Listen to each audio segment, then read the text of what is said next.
finding places that feel expensive without actually being expensive, and Gdansk completely surprised me.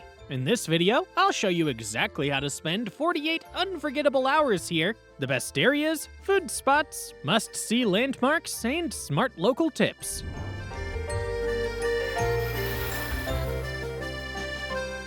So, watch till the end if you want the full game plan without wasting time or money.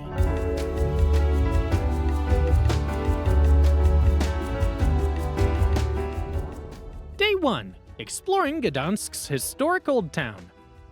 Morning. Stroll the Royal Way. Start your day in the heart of the city by walking the Royal Way, a 500-meter or 1,600-foot stretch that cuts straight through the old town. This path once welcomed visiting kings, which is why it links almost every major landmark in the city into one grand entrance. As you walk down Long Street, the vibrant facades grab your attention immediately. These buildings were meticulously rebuilt after the Second World War, so the street feels centuries old while moving with a modern energy. It's a landscape of ornate statues and elegant gables that look like they were pulled straight from a 16th century masterpiece. Take your time here as the morning kicks into gear. You've got cafes spilling onto the cobblestones and local shops opening their doors as the atmosphere shifts from a quiet walk to a lively urban sprint. It's the perfect spot to get your bearings because it blends historic soul with the grit of daily life. Insider tip. Look past the street-level shops and keep your eyes on the rooftops. These gables were the ultimate merchant flex back in the day, where the wealthiest families competed to have the most insane carvings and gold leaf details just to one-up their neighbors. Main Town Hall. One of the first major landmarks you'll hit along the Royal Way is the Main Town Hall. Standing right beside the fountain, it dominates the street with its massive tower and sharp Renaissance design. You'll notice a heavy Dutch influence here, which is a nod to the deep trading ties that made this city a powerhouse centuries ago. Check out the decorative stonework on the facade. It was a direct reflection of the city's massive wealth during its peak. If you're up for the climb, head inside and scale the observatory tower for a view across the red-tiled rooftops of the old town. Entrance to the museum and tower cost around $6. Insider tip. While the tower is the big draw, don't miss the Red Room on the first floor. It's one of the most lavish interiors in Europe and only survived the war because the city dismantled the valuable parts and hid them before the fighting reached Gdansk. Neptune's Fountain. Standing right outside the town hall is Neptune's Fountain, the city's most recognizable landmark. This 17th century statue of the Roman sea god reflects Gdansk's long-standing grip on Baltic maritime trade. Local legend even claims that Neptune once struck his trident into the fountain and turned the water into gold, creating the flakes you still see today in the city's famous Goldwasser liquor. It's a landmark that has anchored this square for over 400 years, serving as the central meeting point for both merchants and travelers. Take a second to check out the intricate ironwork and the surrounding merchant houses that make this one of the most iconic views in the old town. Late morning, St. Mary's Church. Towering above the rooftops of Old Town, St. Mary's Church is impossible to miss. This massive structure dominates the skyline and holds the title of the largest brick church in the world. While the exterior is impressive, the interior is the real surprise. Inside, you'll find over 300 tombstones, 31 chapels, and a remarkable 15th century astronomical clock that still functions as a mechanical masterpiece. If you're feeling energetic, climb the bell tower. The staircase leads up 405 steps, but once you reach the top, you're rewarded with a sweeping 360-degree view over the rooftops of Gdansk and the Baltic coast beyond. Exploring the church is free, but the tower climb costs around $4. Insider tip. Try to be at the astronomical clock at noon sharp. That's when the complex figures emerge for the day's main show, a pretty incredible sight for a machine built in the 1400s. Mariacka Street. Cut through the shadow of the church to find Mariacka Street, the most cinematic pocket of the old town. This narrow cobblestone lane is lined with historic houses, elevated stone terraces, and decorative stairways that define the street's character. Mariacka's been the global headquarters for Baltic amber for centuries, you'll see dozens of small storefronts displaying everything from raw stones to high-end jewelry in their windows. Between the shops, the street is packed with unique architectural details tucked into the brickwork. Insider tip: watch the stone gargoyles at the base of the terrace rain gutters. Locally called pukers, these carved heads are designed to shoot rainwater away from the foundations during a storm, and each one has its own unique, grumpy expression. Lunch at Milk Bar Turystyczny. For a real taste of Polish tradition, head to Bar Turystyczny. This is a classic milk bar, a no-frills cafeteria that's been a local staple since the communist era. These spots were originally designed to serve cheap meals to workers, and they've survived because the food is honest, fast, and incredibly affordable. The menu's packed with comfort food staples like pierogi, crispy potato pancakes, and breaded pork cutlets. A hearty lunch usually lands between $5 and $9. It's a self-service setup where you order at the counter and grab a tray alongside a mix of locals, students, and office workers. Afternoon, Museum of the Second World War.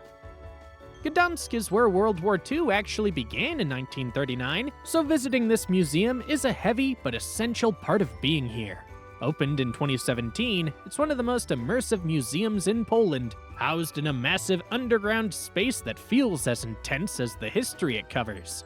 Instead of just focusing on tanks and battles, the exhibit dives into how the war shattered the lives of ordinary people across Europe. You'll walk through reconstructed pre-war streets that gradually turn into ruins as you move through the timeline.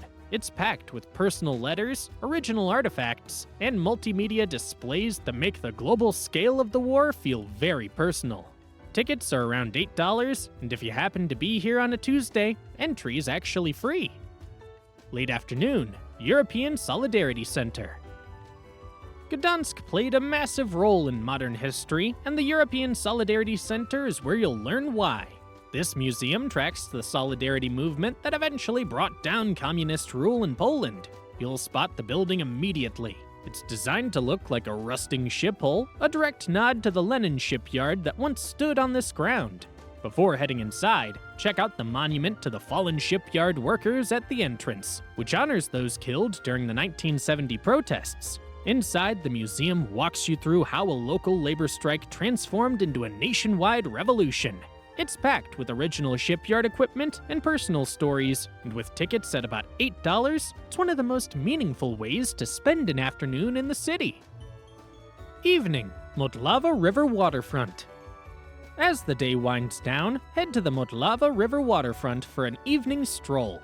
This promenade runs along the edge of the old town and offers some of the best views of the historic skyline reflected in the water. One of the first landmarks you'll notice here is the massive medieval port crane known as Żuraw. This huge wooden structure was used for centuries to load cargo and stands as a major symbol of Gdansk's trading power.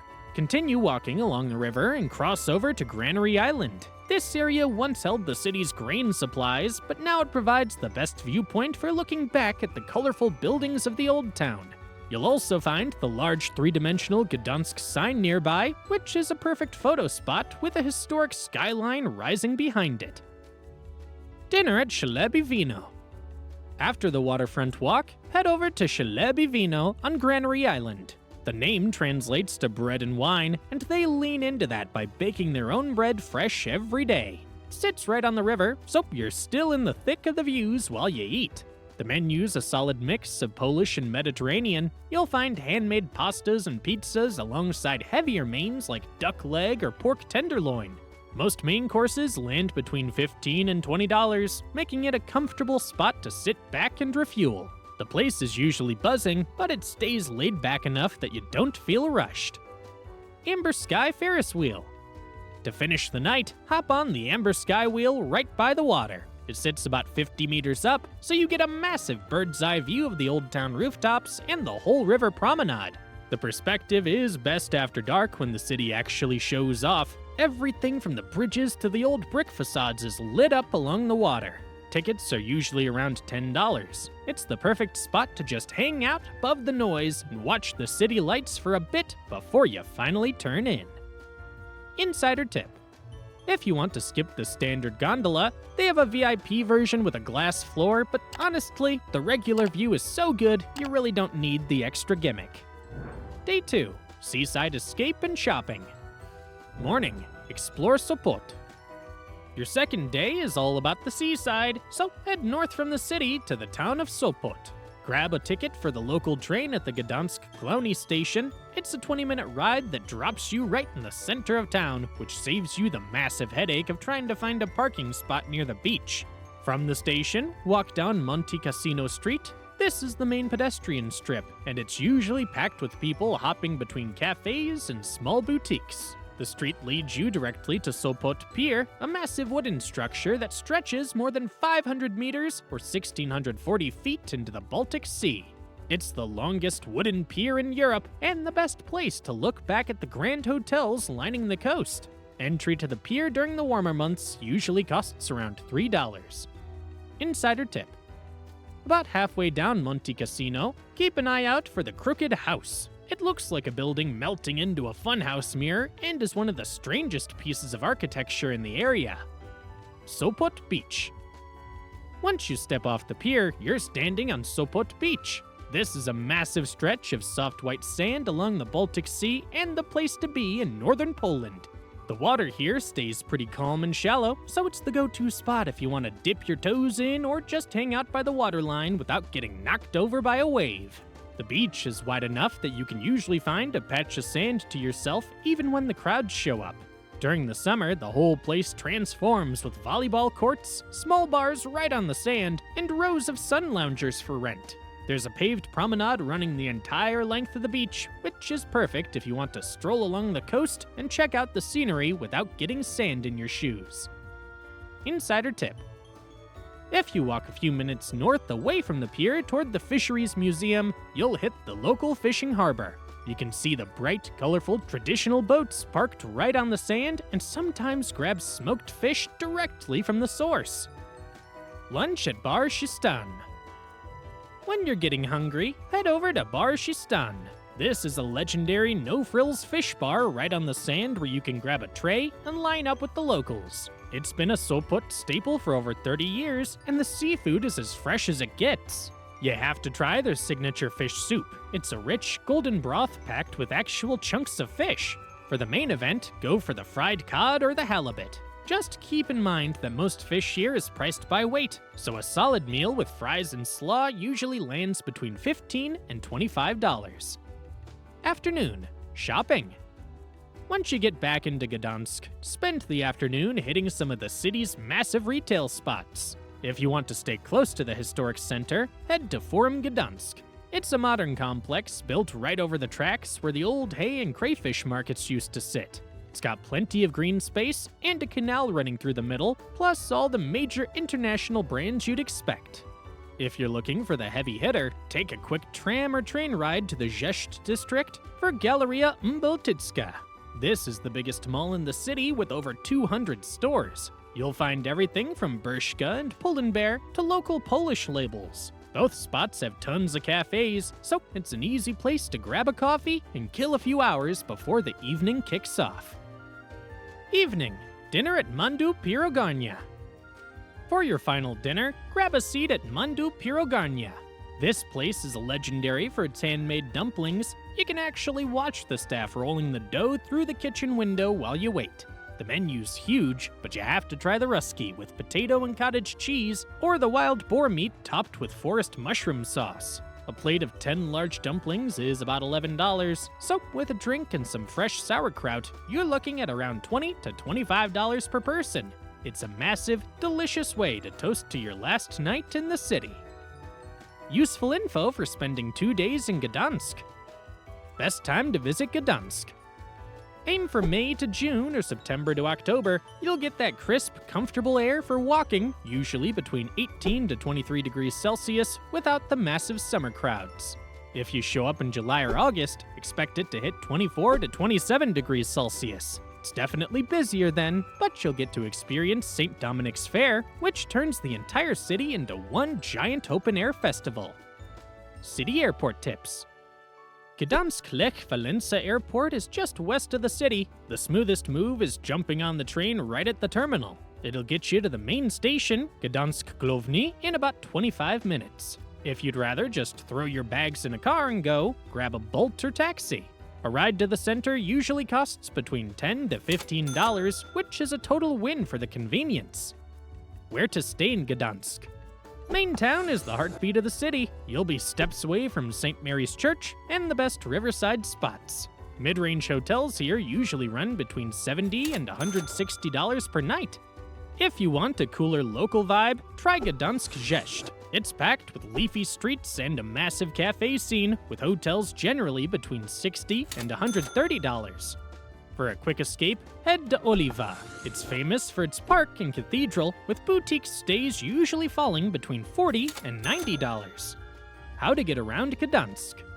Gdansk Lech Walesa Airport is located about 14 kilometers or 9 miles west of the city. The smoothest move for getting into town is jumping on the PKM train right at the terminal. It's a scenic ride that gets you to the northern district of Gdansk Rzeszów in about 20 minutes for around $2. From there, you just hop on a connecting SKM train for a 5-minute zip to the main station, Gdansk Główny, for an extra $1. If you want a direct route without switching trains, look for bus 210, which heads straight to the main station in about 40 minutes and costs only $1. If you'd rather just throw your bags in a trunk and go, grab a Bolt or a local taxi. A ride to the center usually costs between $10 and $15, which is a total win for the speed and convenience. Where to eat in Gdansk? Gdansk's food scene is a mix of traditional Polish comfort, fresh Baltic seafood, and modern European influences, ranging from cozy milk bars to high-end waterfront dining. For a taste of the Mediterranean, head to A la Française in the main town. This charming bistro is the city's gold standard for authentic French flavors. Order the quiche Lorraine or their famous duck confit. A main course here usually costs between $12 and $22. For a high-end experience, grab a table at True Restaurant on Granary Island. It's famous for its surf and turf menu, featuring premium steaks and fresh lobster. The grilled octopus and dry-aged beef are the standouts here. A full dinner generally runs between $50 and $80 per person. If you want a break from the meat-heavy classics, Avocado Vegan Bistro in the Rzeszów district is a standout plant-based spot. The menu focuses on fresh ingredients, with must-try dishes like their vegan pierogi and chickpea curry. A full meal here usually costs between $10 and $15. Your 2-day sprint through the north is officially in the books. You've conquered the spires, walked the shipyards, and felt the weight of 1,000 years of maritime history. It's a lot to process, but that's exactly why this city is a heavy hitter. Pin your favorite spot on the map in the comments below, subscribe, and get ready for a change of pace. We're jumping on a train and heading south to dive into the restless, world-class nightlife and hidden milk bars of Warsaw.